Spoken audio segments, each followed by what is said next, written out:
వస్తుందారా అసలు అది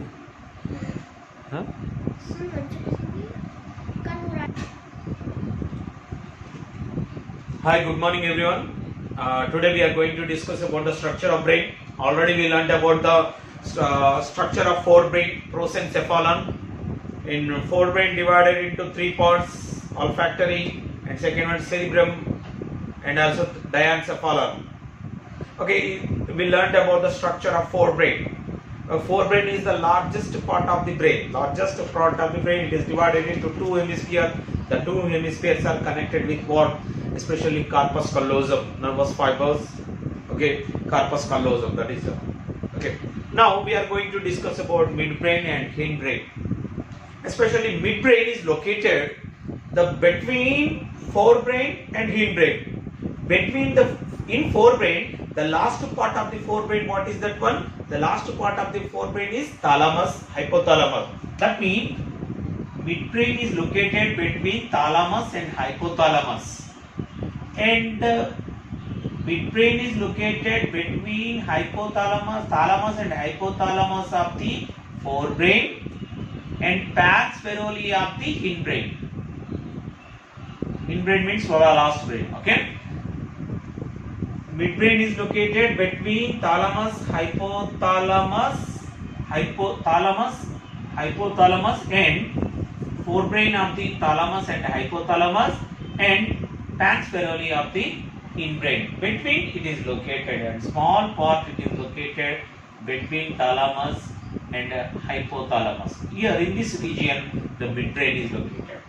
And in midbrain, ventral side means downward side. In ventral portion, midbrain consists a pair of longitudinal bands of nervous tissue called cerebral peduncles. Try to understand. For example, in midbrain, the ventral region, the ventral region, it consists of nerve fiber, longitudinal bands of nervous tissues called cerebral peduncles or sclera cerebri. The names are very difficult, try to remember. Okay, so first of all, first point is what is midbrain? Midbrain is located between thalamus, hypothalamus. This is thalamus and hypothalamus, and above the pars feroli. Pars feroli is the part of hindbrain. Okay, in midbrain ventral side having what?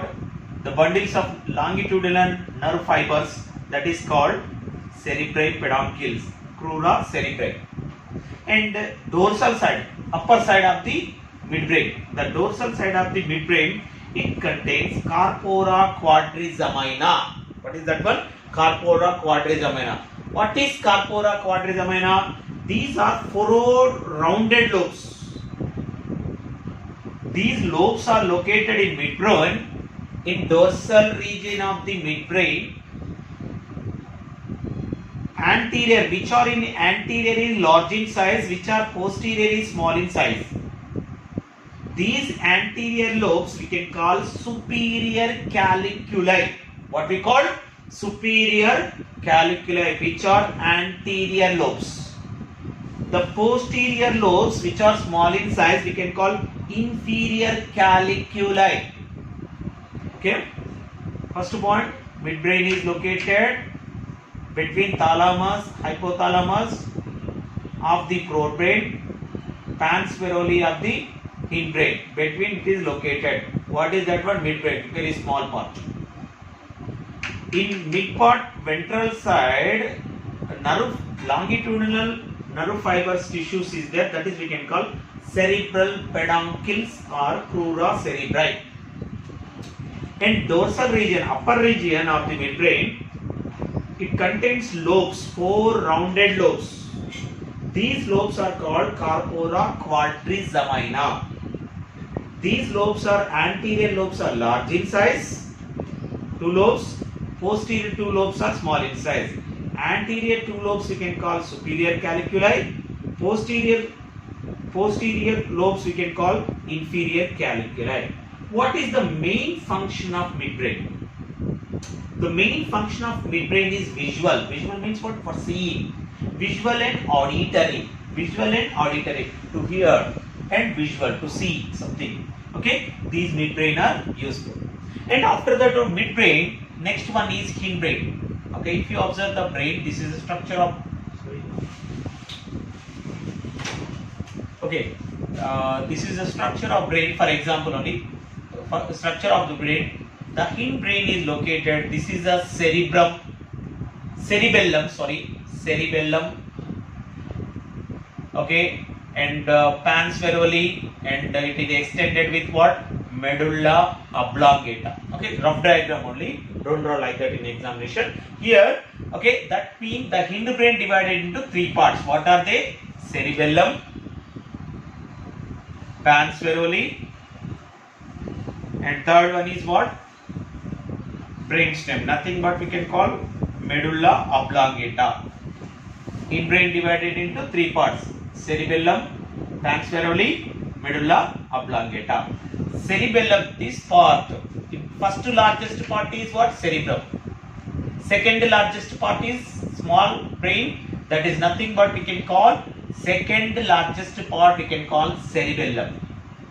Even cerebellum also divided into hemispheres, so that we can call cerebellar hemispheres.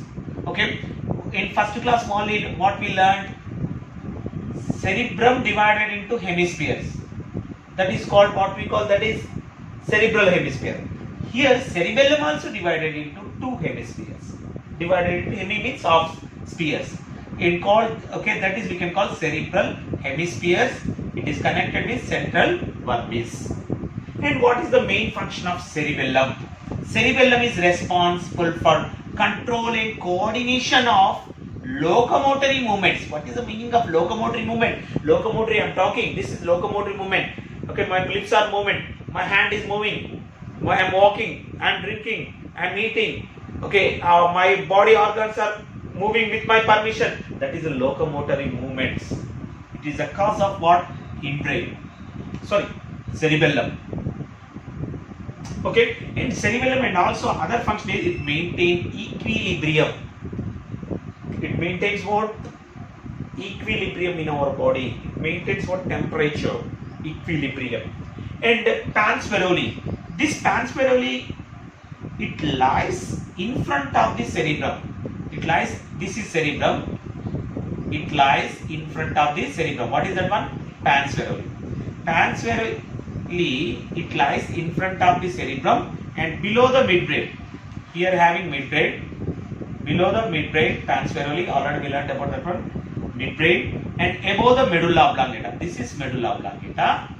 Here in this region, pons variovi is located.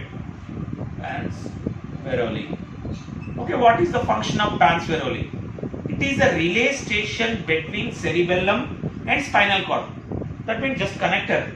It is a relay station between the cerebellum. Cerebellum sending the messages through with pons variovi. Through with spinal cord. Pons variovi connects cerebellum and spinal cord. It is relay station between spinal cord. This is spinal cord. This is cerebellum. Okay, that is the relay station, middle center. Okay, it is passing what? Messages from cerebellum to spinal cord. Spinal cord to cerebellum. Okay, that is, so that it is called relay station. Okay, and control of respiratory muscles. It controls what? The movements of respiratory muscles. Which is that one? That is pons variovi. The second part, pons variovi. After that one, third part we can call medulla oblongata. Medulla oblongata. Medulla oblongata, it is extended like what? Spinal cord. It is extended like what? Spinal cord. Especially we can call brain stem. Brain stem. Okay, this is brain. Here having what? Brain stem. Okay, that is medulla oblongata. Nothing but we can call brain stem.